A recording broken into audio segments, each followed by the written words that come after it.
आज 2 जून 2025 है। इंडिया में इस टाइम एक चिंताजनक पब्लिक हेल्थ सिचुएशन बनी हुई है।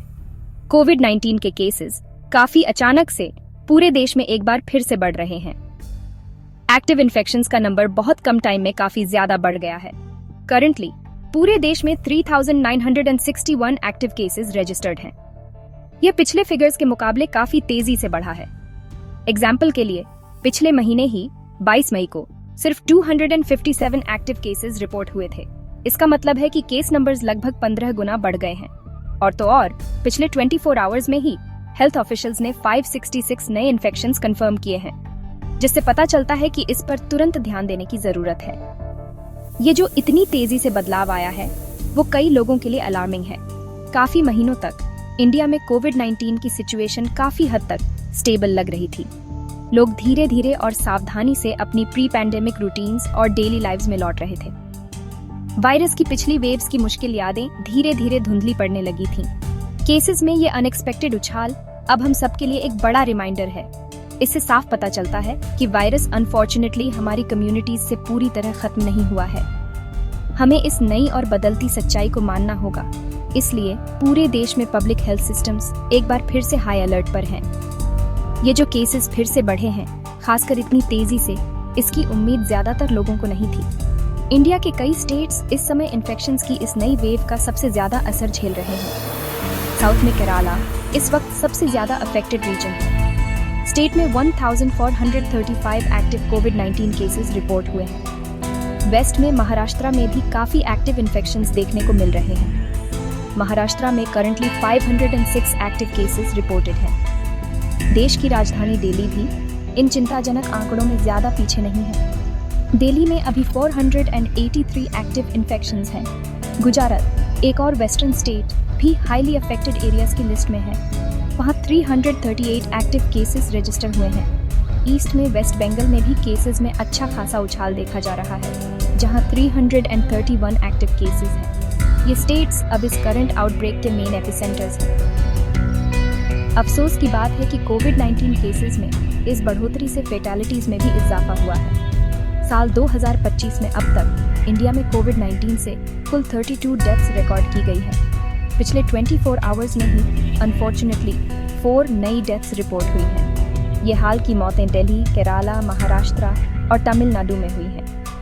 हर मौत परिवारों और कम्युनिटीज के लिए एक पर्सनल ट्रेजेडी है। जैसे कि दिल्ली में एक 22 ईयर ओल्ड यंग महिला जिन्हें पोस्ट ट्यूबरकुलोसिस लंग डिजीज की हिस्ट्री थी, दुखद रूप से गुजर गईं। महाराष्ट्र में एक 44 ईयर ओल्ड आदमी जिन्हें पहले से कार्डियक इश्यूज थे, सीवियर रेस्पिरेटरी डिस्ट्रेस के बाद वायरस के आगे हार मान गए। ये मामले दिखाते हैं कि वल्नरेबल लोग अभी भी वायरस से काफी रिस्क पर हैं।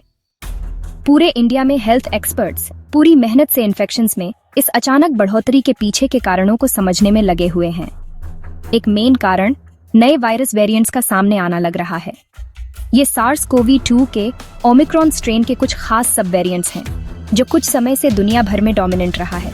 सब वेरिएंट मतलब वायरस का एक छोटा बदला हुआ रूप। खास तौर पर 2 सब वेरिएंट्स जिन्हें NB 1.8.1 और NF7 नाम दिया गया है, साइंटिस्ट्स ने पहचाने हैं। अभी तक की समझ ये बताती है कि ये सब वेरिएंट्स अपने पहले वालों की तुलना में काफी ज्यादा ट्रांसमिसिबल हैं। इस बढ़ी हुई ट्रांसमिसिबिलिटी का मतलब है कि ये एक इंसान से दूसरे इंसान में ज्यादा आसानी से और तेजी से फैल सकते हैं। ये अब अलग अलग कम्युनिटीज में तेजी से फैल रहे हैं, जो करंट सर्ज का एक बड़ा कारण है। नया सब वेरिएंट NB 1.8.1 सिर्फ इंडिया की सीमाओं के अंदर ही चिंता का विषय नहीं है। हेल्थ अथॉरिटीज से इसे ग्लोबल स्टेज पर भी काफी अटेंशन मिल रहा है। वर्ल्ड हेल्थ ऑर्गेनाइजेशन इसके फैलाव को एक्टिवली ट्रैक कर रहा है। WHO की हाल की रिपोर्ट्स बताती हैं कि NB 1.8.1 दुनिया भर में तेजी से फैल रहा है। एग्जाम्पल के लिए मई 2025 में दुनिया भर में एनालिस किए गए सभी कोविड-19 सीक्वेंसेस में से लगभग 10.7% इसी सब वेरिएंट के थे। यह आंकड़ा साफ दिखाता है कि यह इंटरनेशनल लेवल पर काफी फैल रहा है और बढ़ता जा रहा है। इसके उलट एक और सब वेरिएंट LP 8.1 रिपोर्टेडली दुनिया भर में कम हो रहा है। NB 1.8.1 का दुनिया भर में इतनी तेजी से बढ़ना बताता है कि इसमें ट्रांसमिशन या इम्यून सिस्टम को धोखा देने की कुछ खास ताकत है, जो इसे चिंता का वेरिएंट बनाता है। गैप 2S करंट सिचुएशन में एक और इम्पोर्टेंट फैक्टर है इम्यूनिटी का कम होना, जिसे वेनिंग इम्यूनिटी कहते हैं। इंडिया में बहुत से लोगों ने अपनी कोविड-19 वैक्सीन्स काफी समय पहले लगवाई थी। आबादी के एक बड़े हिस्से के लिए उनकी लास्ट डोज 1 साल से भी पहले लगी थी, या कुछ लोगों के लिए तो उससे भी ज्यादा समय पहले। इन वैक्सीन से मिलने वाली मजबूत प्रोटेक्शन लंबे समय के बाद नेचुरली कैचम हो सकती है। यह एक वेल डॉक्यूमेंटेड इम्यूनोलॉजिकल प्रोसेस है। जैसे जैसे ये प्रोटेक्टिव इम्यूनिटी कम होती है, लोग अनफॉर्चुनेटली इन्फेक्शन के प्रति ज्यादा ससेप्टेबल हो जाते हैं। इस बढ़ी हुई ससेप्टेबिलिटी में NB1.8.1 और NF7 जैसे नए वेरिएंट्स से इन्फेक्शन का खतरा भी शामिल है। यहाँ तक कि जो लोग पहले कोविड-19 से इन्फेक्टेड हो चुके हैं, उन्हें भी रीइन्फेक्शन का खतरा हो सकता है। पब्लिक बिहेवियर ने भी केसेस के इस हालिया उभार में यकीनन एक अहम भूमिका निभाई है। पिछले कुछ महीनों में पब्लिक हेल्थ मेजर्स को मानने में एक साफ और बड़े पैमाने पर ढील देखी गई है। कम लोग कंसिस्टेंटली मास्क पहन रहे हैं, खासकर भीड़ भाड़ वाली पब्लिक जगहों पर।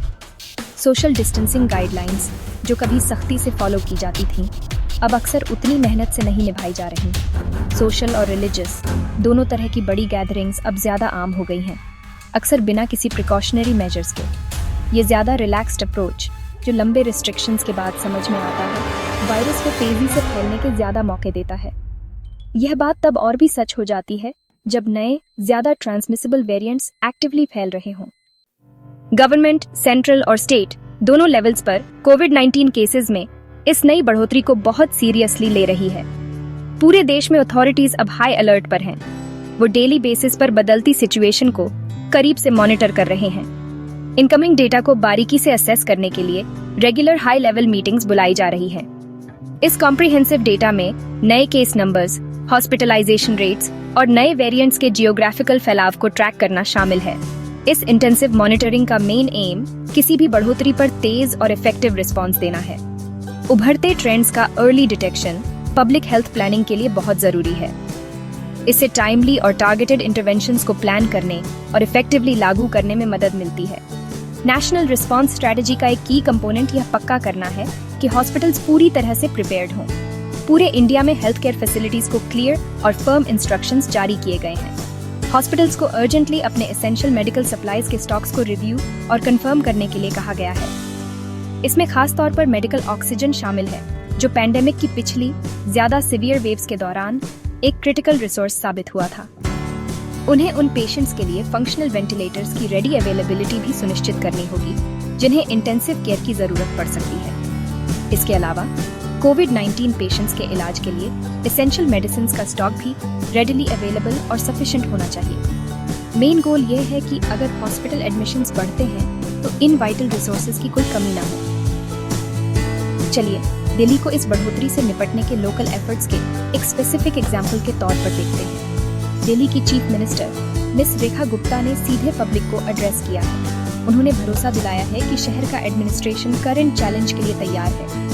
रिपोर्टेडली दिल्ली के हॉस्पिटल्स में पेशेंट्स को अकोमोडेट करने के लिए सफिशिएंट बेड्स हैं। मेडिकल ऑक्सीजन की भी एडिक्वेट सप्लाईज अवेलेबल है। एसेंशियल मेडिसिन और कोविड-19 वैक्सीन्स भी स्टॉक में बताई जा रही हैं। इसके साथ ही दिल्ली हेल्थ डिपार्टमेंट ने इम्पोर्टेंट पब्लिक हेल्थ एडवाइस जारी की है। वे रेजिडेंट्स को जोर देकर सलाह देते हैं कि वे बेवजह भीड़ भाड़ वाली जगहों से बचें। वे यह भी आग्रह करते हैं कि अगर किसी में कोविड-19 जैसे सिम्टम्स दिखें तो वे तुरंत टेस्ट करवाएं। इस रिसर्जेंस पर इंडिया का रिस्पांस ग्लोबल गाइडेंस और बेस्ट प्रैक्टिसेस को भी ध्यान में रखता है। वर्ल्ड हेल्थ ऑर्गेनाइजेशन ने ऐसी ही सिचुएशंस का सामना कर रहे देशों के लिए कई की रिकमेंडेशंस दी हैं। WHO वायरस की मजबूत सर्वेलेंस जारी रखने की सलाह देता है। इसमें वाइड स्प्रेड और एक्सेसिबल टेस्टिंग फैसिलिटीज के साथ साथ वेरिएंट्स को ट्रैक करने के लिए वायरस सैंपल्स की ऑनगोइंग जेनेटिक सीक्वेंसिंग भी शामिल है। रिस्क बेस्ड मैनेजमेंट स्ट्रेटजीज अपनाना भी इम्पोर्टेंट बताया गया है। इसमें लोकल सिचुएशन और ट्रांसमिशन डायनामिक्स के हिसाब से पब्लिक हेल्थ मेजर्स को ढालना शामिल है। सबसे जरूरी बात, WHO वैक्सीनेशन के फंडामेंटल इंपॉर्टेंस पर लगातार जोर दे रहा है। वैक्सीनेशन सिवियर इलनेस, हॉस्पिटलाइजेशन और डेथ को रोकने के लिए एक क्रिटिकल टूल बना हुआ है, खासकर हाई रिस्क ग्रुप्स के लिए। कोविड-19 इन्फेक्शंस की इस करंट सर्ज को कंट्रोल करने में मदद करने में हर सिटीजन की भूमिका है। सिंपल एवरीडे प्रिवेंटिव मेजर्स अपनाने से कलेक्टिवली पब्लिक हेल्थ आउटकम्स में बहुत बड़ा फर्क पड़ सकता है। मास्क सही तरीके से पहनना, एक बहुत इफेक्टिव पहला कदम है जो लोग उठा सकते हैं। हेल्थ एक्सपर्ट्स ऑप्टिमल प्रोटेक्शन के लिए N95 या वेल फिटिंग सर्जिकल मास्क इस्तेमाल करने की सलाह देते हैं। ये मास्क खासकर क्राउडेड इंडोर जगहों पर या पब्लिक ट्रांसपोर्ट में पहनने चाहिए। मास्क एक बैरियर की तरह काम करते हैं जो वायरस वाले ड्रॉपलेट्स को फैलने से रोकने में मदद करते हैं। जब कोई इन्फेक्टेड व्यक्ति खांसता, छींकता या बात भी करता है तो मास्क इन छोटे ड्रॉपलेट्स को दूसरों तक पहुंचने से रोक सकते हैं। अच्छी हैंड हाइजीन बनाए रखना वायरस के खिलाफ हमारी कलेक्टिव डिफेंस में एक और जरूरी कदम है। इसका मतलब है अपने हाथ रेगुलरली और बहुत जरूरी अच्छी तरह से धोना। आपको हर बार कम से कम 20 सेकंड्स तक साबुन और पानी से रगड़कर हाथ धोने चाहिए। अगर साबुन और पानी आसानी से अवेलेबल ना हो, जैसे जब आप बाहर हो, तो अल्कोहल बेस्ड हैंड सैनिटाइजर इस्तेमाल करें। साफ हाथ वायरस को कंटैमिनेटेड सर्फेसेस से आपके चेहरे तक पहुंचने से रोकते हैं। हम अक्सर अनजाने में अपनी आंखों, नाक और मुंह को छूते हैं और ये वायरस के हमारे शरीर में एंटर करने का एक मेन तरीका है। अपने हाथों को साफ रखकर हम इफेक्टिवली इस ट्रांसमिशन चेन को तोड़ते हैं। Gap 2S। इस समय जब भी पॉसिबल हो, भीड़भाड़ वाली जगहों से बचने की कोशिश करना भी बहुत समझदारी की बात है। ये सलाह उन लोगों के लिए खास तौर पर रेलेवेंट है जो हाई इन्फेक्शन रेट्स वाले एरियाज में रह रहे हैं या ट्रैवल कर रहे हैं। बड़ी गैदरिंग्स अपने नेचर की वजह से वायरस के एक्सपोजर का रिस्क काफी बढ़ा देती है। अब जितने ज्यादा लोगों के क्लोज कांटेक्ट में होंगे, अननोविंगली इन्फेक्टेड किसी व्यक्ति से मिलने का स्टैटिस्टिकल चांस उतना ही ज्यादा होगा।